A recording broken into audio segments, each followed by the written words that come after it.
All right, so Donald Trump is going to do here what he does best and what he's done his entire life, which is counterpunch and really go on a PR offensive. That's what this is. So this is in the New York Post. Trump hints at legal action over Mar-a-Lago search.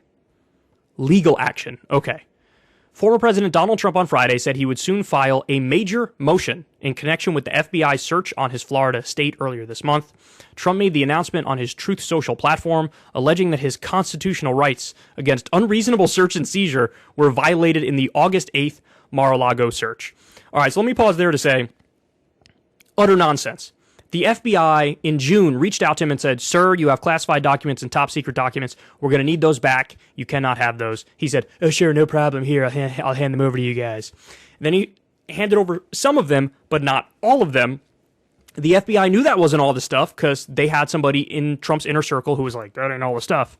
And so they were put in a position where they had to raid to get this stuff. Now, look, I understand if you say, well, a lot of stuff is top secret that shouldn't be top secret anyway, so does it really matter all that much? That's an argument that would be reasonable if there wasn't a Washington Post report that said some of the information was nuclear. It was nuclear documents. So, yeah, I kind of understand why I need to do the raid at that point. I kind of get it. And the idea that, you know, that it's violating his rights, you had a judge sign off on it. There was a warrant. So there was a process, and they followed the steps. You just don't like that you're the target of it. Well, guess what? You're the target of this, and you should have been the target of like 14 different lawsuits over the course of your life. So anyway, let's continue here. Trump made the announcement on his Truth Social platform. We already did that part. Federal agents acting on a search warrant stormed Trump's palatial estate as part of a probe into whether the 45th president illegally took classified material when he left the White House. Agents left with 27 boxes of material. Jesus, that number keeps going up every time I read an article on this. 11 of which contain classified documents which they suspect violate the Espionage Act and other statutes, according to federal authorities. Quote, a major motion pertaining to the Fourth Amendment. Wait, this is Trump. I have to do it in his voice. A major motion pertaining to the Fourth Amendment will soon be filed concerning the illegal break-in of my home, Mar-a-Lago, right before the ever-important midterm elections, Trump wrote in his Friday social media post. Okay, here's what drives me crazy about this. Donald Trump was president of the United States. His NSA oversaw the illegal spying on all Americans. The illegal spying on all Americans. Every single person in this country has had their Fourth Amendment rights violated. They do massive metadata collection. And he wasn't too concerned about that now, was he? He wasn't. He wasn't at all. But now, when he gets searched, even though there's a warrant, even though there was a process, even though they went to him and asked him to cooperate beforehand, he still acts like this is, the most egregious thing that's ever happened. My rights, together with the rights of all Americans, have been violated at every level rarely seen before in our country. Okay, again, yeah, our rights have been violated, but that's because your NSA illegally spies on all of us. So it's not like our rights are being violated because there was a search on you that actually should have been done. Remember, they even spied on my campaign. The greatest witch hunt in USA history has been going on for 6 years with no consequences to the scammers. It should not be allowed to continue.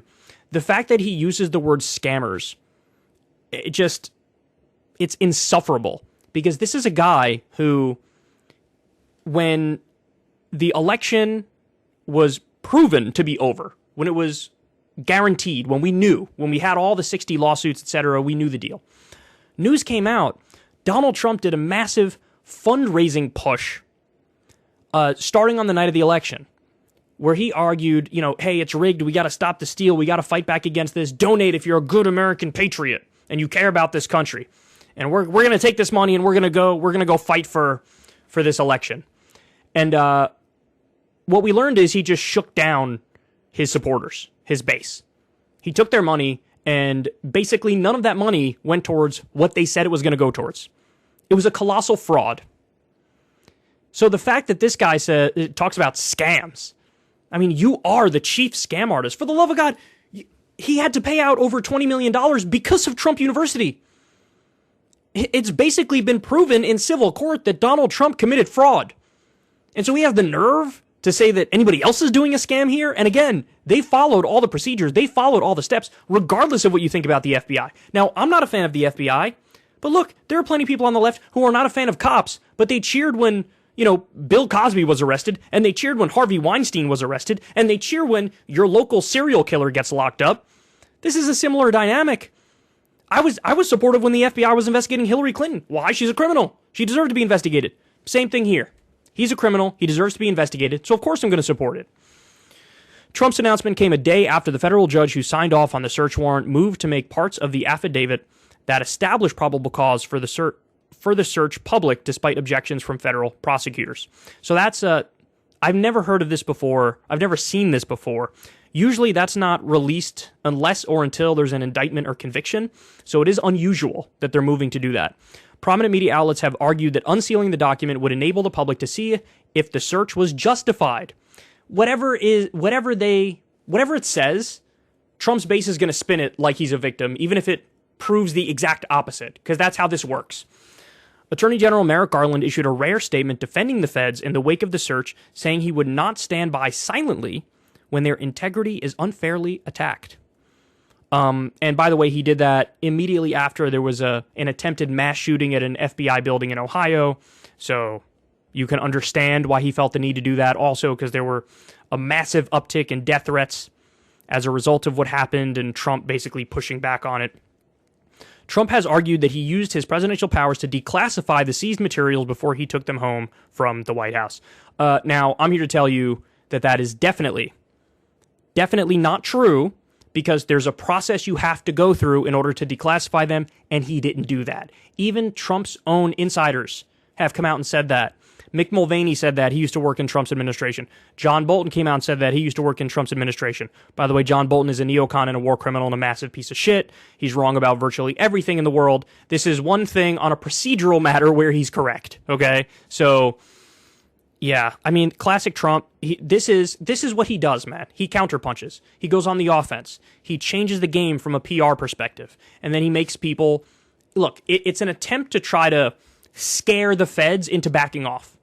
And there were reports, remember the other day, he sent Merrick Garland something which kind of seemed like a veiled threat. Hey, the temperature's really high in this country. What can I do to turn this temperature down? Know what I'm saying? I wouldn't want it to get any worse.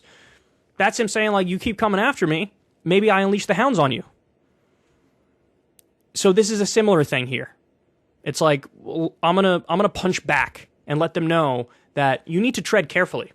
And you need to make the political decision of backing off from coming after me. So even if you think there are crimes, back off. Because this is not going to end well for you. It is a raw power play, and everybody needs to recognize that. If you want to see me and Crystal Ball interview legends like Noam Chomsky, Cornel West, and more, subscribe to Crystal, Kyle, and Friends on Substack. $5 a month gets you the video version a day early. Remember, we take 0 ad dollars for this podcast.